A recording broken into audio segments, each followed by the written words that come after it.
The sheriff's cruiser rolled slowly down the gravel driveway just after sunrise. Its tires crunched over stones that had welcomed the Miller family home for nearly 80 years. An elderly man stood beside the front gate, gripping a worn wooden cane with trembling hands. His shoulders were thin now, his back bent from age, but his eyes remained fixed on the strangers loading green tractors, hay balers, and rusted equipment onto flatbed trailers. For 7 long months, Harold Miller had fought every day to leave the care home after a devastating fall. He dreamed of only one thing: coming home. Instead, he arrived just in time to watch his life's work disappear, and by then, more than $400,000 from the sale of his beloved family farm had already been wired to a man his granddaughter knew only through TikTok. Before we uncover how generations of hard work nearly vanished because of one online relationship, subscribe if you enjoy powerful rural stories that carry real-life lessons, and tell us in the comments, where in the world are you watching from today? Harold Miller wasn't the richest farmer in Pine Creek County, but everyone knew him. His family had worked those rolling fields since the late 1940s, transforming rocky land into one of the county's most respected family farms. Every fence post had been set by hand. Every barn beam carried a story. The old red farmhouse overlooked fields of corn and soybeans that had sustained 4 generations. After Harold's wife, Margaret, passed away 5 years earlier, neighbors worried he would sell everything. He never even considered it. "This farm isn't mine," he often said. "I'm just taking care of it until the next generation is ready." His only granddaughter, Emily, seemed like that next generation. At 32, she had returned home after a painful divorce. Her marketing job had disappeared during company layoffs, and mounting bills forced her to move back into the farmhouse. Harold never asked questions. He simply handed her a spare key and said, "Home is where family starts over." For nearly 2 years, things went well. Emily learned to keep the books, order supplies, and manage the paperwork Harold had always disliked. She wasn't interested in driving combines or repairing tractors, but she understood computers and online banking. Harold trusted her completely. Then came the accident. One rainy October afternoon, Harold slipped while repairing a section of fence near the creek. The broken hip required surgery, followed by months of rehabilitation at a care facility nearly an hour away. Doctors remained optimistic. "If everything goes well," one therapist assured him, "you'll be home by spring." That single sentence became Harold's motivation. Every painful therapy session, every difficult step, every sleepless night, he counted down the days until he could sit once more on the weathered porch where he and Margaret had watched hundreds of sunsets together. Meanwhile, Emily found herself alone. Running a farm was far more expensive than she'd imagined. Fuel prices climbed. Equipment repairs couldn't wait. Property taxes arrived. The roof over the equipment shed began leaking after winter storms. Although the farm remained valuable on paper, cash flow was tighter than she'd expected. The stress kept her awake at night. To distract herself, Emily began scrolling through TikTok after dinner. At first, it was harmless. Cooking videos, country music, funny farm animals, home renovation clips. Then one evening, she joined a live stream hosted by a man calling himself Daniel Carter. He appeared charming, confident, and surprisingly down to earth. He claimed to own a successful agricultural technology company, helping small family farms modernize their operations. He talked about preserving rural communities, supporting local farmers, and honoring family traditions. Everything he said seemed to mirror Harold's values. When Emily commented that she was helping manage her grandfather's farm, Daniel replied almost instantly, "Your grandpa sounds like an incredible man." That single message changed everything. Within days, they exchanged direct messages. Within weeks, they were speaking every night. Daniel never pressured her at first. Instead, he listened. He remembered details. He asked about Harold's recovery. He complimented her strength. When she admitted how overwhelmed she felt managing the farm alone, Daniel simply smiled. "You've carried more responsibility than most people ever will." No one had spoken to her that way in years. Looking back later, investigators would describe it as textbook love bombing, but at the time, it simply felt like someone finally understood her. As winter settled over Pine Creek County, Daniel became a constant presence in Emily's life. Morning messages, lunch check-ins, late-night video calls. He always seemed available. He remembered birthdays. He encouraged her dreams. He even spoke about visiting once his business contract overseas was complete. Emily never questioned why they had never met in person. She believed she had found someone genuinely different. Then, one snowy evening in January, Daniel hesitated during a video call. "I hate asking this," he said softly. "My company's funds are temporarily frozen while customs clears equipment entering Europe." Emily frowned. "I don't really understand." "I'll explain everything," he replied. "But if I can't pay the release fees this week, I'll lose a contract worth millions." He laughed awkwardly. "I'd ask my family, but honestly, I don't really have anyone." Emily felt something twist inside her chest. She wanted to help. Daniel quickly changed the subject. He didn't ask for money. Not yet. The seed had already been planted. For the next several days, Daniel never mentioned money again. Instead, he apologized. "I'm sorry you even know about my problems," he said during one evening call. "You already have enough on your shoulders." To Emily, that made him seem even more trustworthy. He wasn't demanding, he wasn't threatening, he wasn't asking. He was simply struggling. A week later, he sent her a screenshot of what looked like a banking portal showing millions of dollars tied up in an international contract. "I'll be honest," he admitted. "If I can't release this shipment by Friday, 20 years of work disappears." Emily stared at the screen. She had never seen that much money in her life. "I wish I could help." Daniel smiled sadly. "I'd never ask you to." Another silence. Then he added almost as an afterthought, "Even a short-term loan would save everything. I'd repay you the moment the bank clears my transfer." Emily hesitated.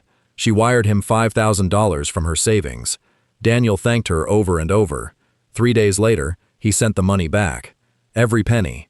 Along with an extra $500. "I told you I always keep my word." Emily couldn't believe it. What she didn't know was that scammers often return small amounts of money early in the relationship. It builds confidence, lowers suspicion, and makes victims far more willing to send larger sums later. Over the next 2 months, the requests slowly grew. A customs fee, a legal document, an international transfer delay, an emergency tax. Each problem sounded temporary. Each promise sounded believable. Each repayment was supposedly just around the corner. Emily began using the farm's operating account. She convinced herself she was only borrowing the money. Once Daniel's contract cleared, everything would be replaced. Then came the message that changed everything. "My attorney says the final payment is being blocked because my investment partner backed out." He paused before sending another message. "If I can show temporary assets of $400,000, the bank releases nearly $6 million. Emily's heart raced. She typed, "I don't have that kind of money." Daniel didn't answer for several hours. When he finally replied, it wasn't about money. "I knew I shouldn't have burdened you. You deserve someone who can solve his own problems. I guess this is goodbye." Emily panicked. "No, please don't disappear."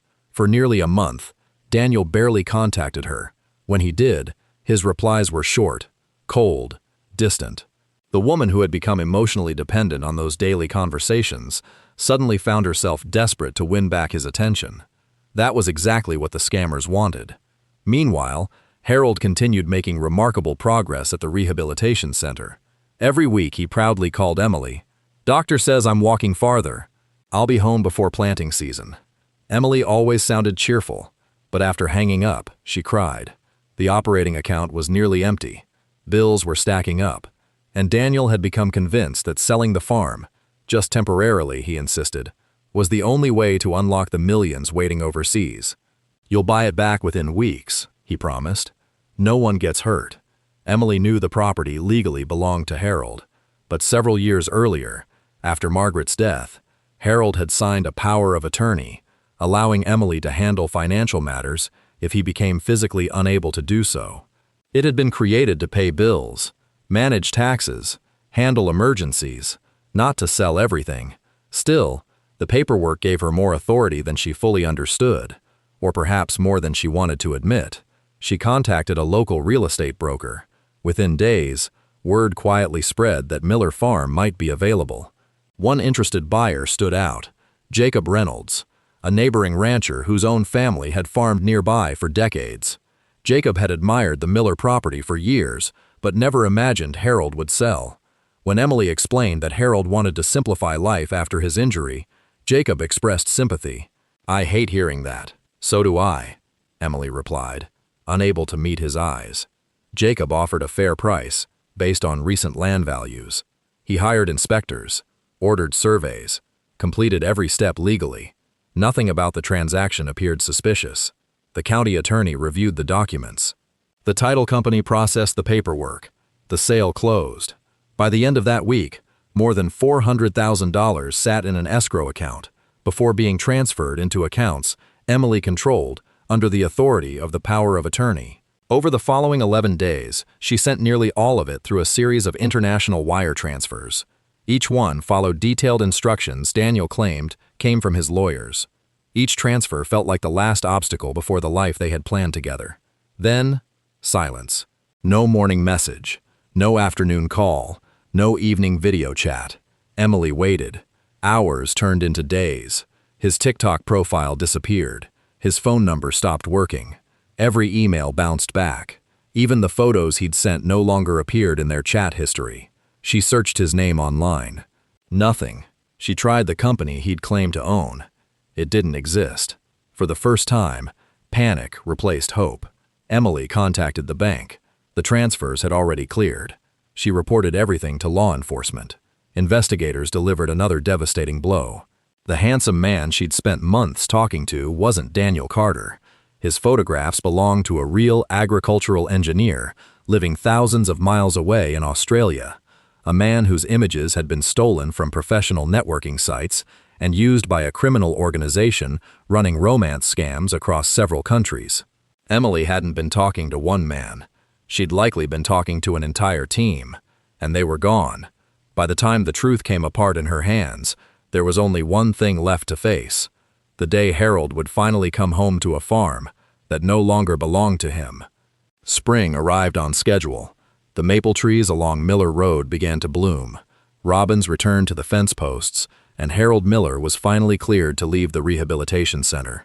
As the nurse wheeled him toward the front entrance, Harold smiled wider than he had in months.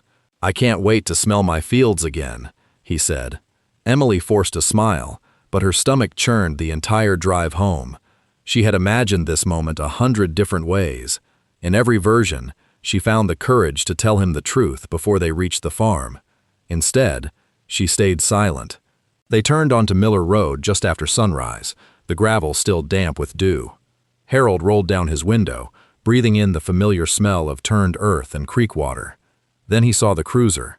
A sheriff's car sat parked near the entrance, lights off, engine idling. Beyond it, flatbed trailers lined the driveway. Men in work gloves were guiding Harold's green tractor up a loading ramp. Another crew wrestled a hay baler onto a second trailer. Rusted equipment Harold had repaired with his own hands stood stacked and roped down, ready to be hauled away. "Emily!" His voice was quiet. "Whose trucks are those?" She didn't answer. "Emily, why are they loading my tractor?" The truck slowed to a stop at the gate. Harold gripped the door handle, and before Emily could stop him, he was out of the truck, cane in hand, walking toward the driveway on legs that had only just relearned how to carry him. A large sign near the entrance read, "Reynolds Family Farms." Harold stopped walking. He stared at it for a long moment, then turned toward the men loading his equipment, then back to the sign, as if one of the three things in front of him had to be wrong. Jacob Reynolds spotted him from across the yard and jogged over, waving to the crew to pause. "Harold." He was smiling until he got close enough to see Harold's face. "It's good to see you're back on your feet." The smile faded. "You didn't know?" The deputy stepped out of the cruiser, having been called earlier that morning to oversee the final walkthrough of the sale. A routine formality, nothing more, until now. What followed was less an argument than a heartbreaking conversation. Jacob produced the purchase agreement, the title documents, the closing records. Everything appeared legal. Harold slowly turned toward Emily, who had followed him as far as the gate and stopped there, unable to go any further. "You sold it?" Tears streamed down her face. I thought I could get it back. I thought I was helping." Harold didn't yell. He didn't raise his voice.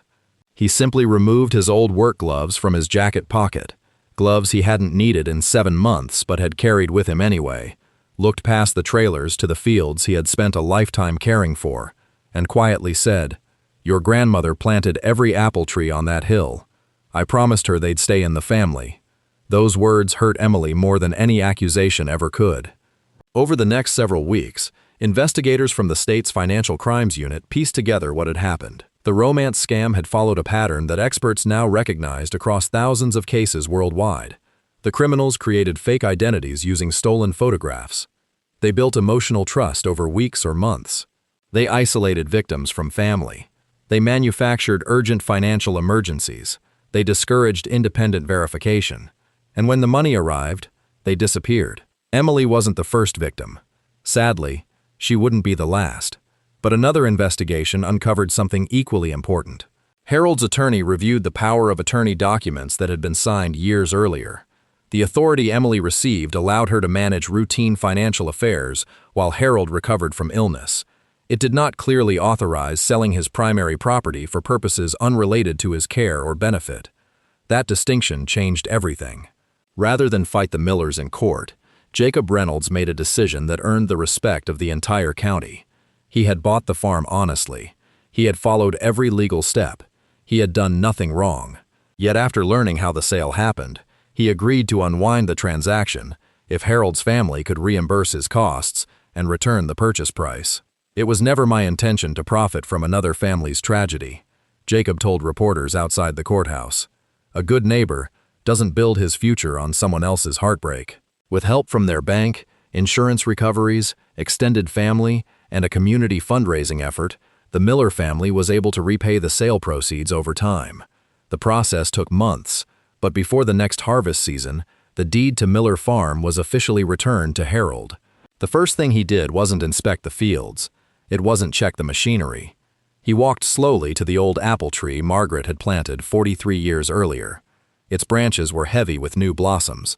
He rested one weathered hand against the trunk and whispered, "You waited for me." Emily eventually accepted responsibility for her actions. She cooperated fully with investigators, attended fraud awareness programs, and began speaking publicly about romance scams. At local community centers, senior groups, and agricultural meetings, she shared every warning sign she had ignored. "The scammers didn't steal my judgment in one day," she often said. "They earned my trust a little at a time. If sharing my mistake saves even one family from losing everything, then maybe some good can still come from it." Her talks helped countless people recognize the dangers of online manipulation before it was too late. Harold never completely understood social media. He still preferred handwritten notebooks to smartphones and face-to-face conversations over video calls. But he did understand something timeless. Trust is valuable, and once it's given away carelessly, rebuilding it takes far longer than earning money. Years later, visitors driving through Pine Creek County would often notice an old wooden sign at the entrance to Miller Farm. Beneath the family name were words Harold had carved himself. "Land can be bought. Buildings can be rebuilt, but never give away your trust without proving who deserves it." That simple message became more than advice for passing travelers. It became a reminder that the greatest threats to a family legacy don't always arrive with storms, droughts, or failing crops. Sometimes they arrive through a friendly message on a phone screen, wearing a smile that was never real. If this story taught you something, share it with someone you care about. It could help them recognize the warning signs of an online romance scam before it's too late. And remember this, a family farm is more than land. It's years of sacrifice, generations of memories, and promises made to those who came before us. Protecting it begins not with stronger fences, but with wiser decisions. Because the most valuable harvest you'll ever preserve is the trust that holds a family together.